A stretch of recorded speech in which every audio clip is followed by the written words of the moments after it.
Hello everyone, good morning.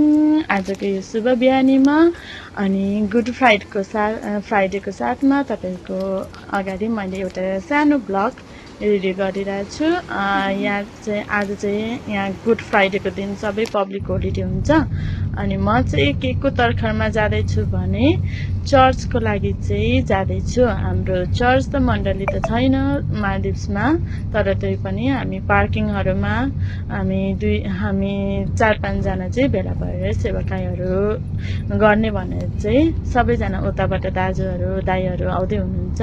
तर म चाहिँ यहाँबाट एक्लै रुमबाट चाहिँ एक्लै जाने भएर चाहिँ अनि सानो भिडियो हजुरहरूलाई रेडी गर्दैछु। अनि जब म त्यहाँ पार्कमा पुगेँ कोही हुनुहुन्न रहेछ, म छिटो पुगेछु अनि साथै सानो भिडियोहरू पनि बनाएँ।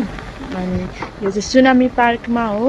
सुनामी पार्कमा चाहिँ यस्तो मौसम अटोमेटिकली अघि घाम लागिरहेको थियो, अहिले अटोमेटिकल्ली अँध्यारो भयो क्या।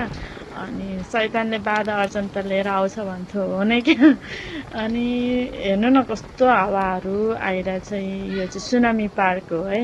मालदिप्समा कतिजनाहरूलाई सुनामी पार्क भनेको कता हो भनेर थाहा छैन भने चाहिँ यो हो सुनामी पार्क चाहिँ। ठिक्क त्यो भिलिगिली जाने स्पिड बोटहरू पाउने छेउमा रहेछ यो पार्क चाहिँ, मलाई पनि थाहा थिएन। अनि पछि मात्र दाइहरूसँग कुरा गरेर चाहिँ यहाँ लोकेसन थाहा पाएको। अनि हेर्नु न मौसमहरू त कस्तो एकैचोटि अँध्यारो भयो क्या।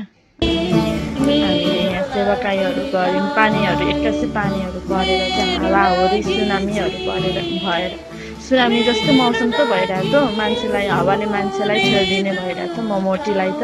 अनि हामी चाहिँ सङ्गतिहरू गर्दैछौँ। अनि दाजुहरू दिदीहरू अनि हेर्नु न कस्तो हावाहरू चलेको।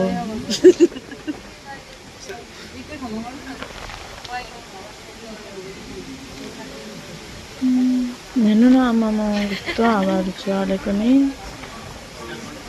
छाता ओढ्दाखेरि त छातै भाँचिदिने भइरहेको थियो। अनि उताबाट लाइटहरू हाम्रो कविता बहिनी हो है, भाइरल। प्रभुको प्रशंसा हुनुपर्छ। हेर्नु कस्तो हावाहरू चलिरहेछ।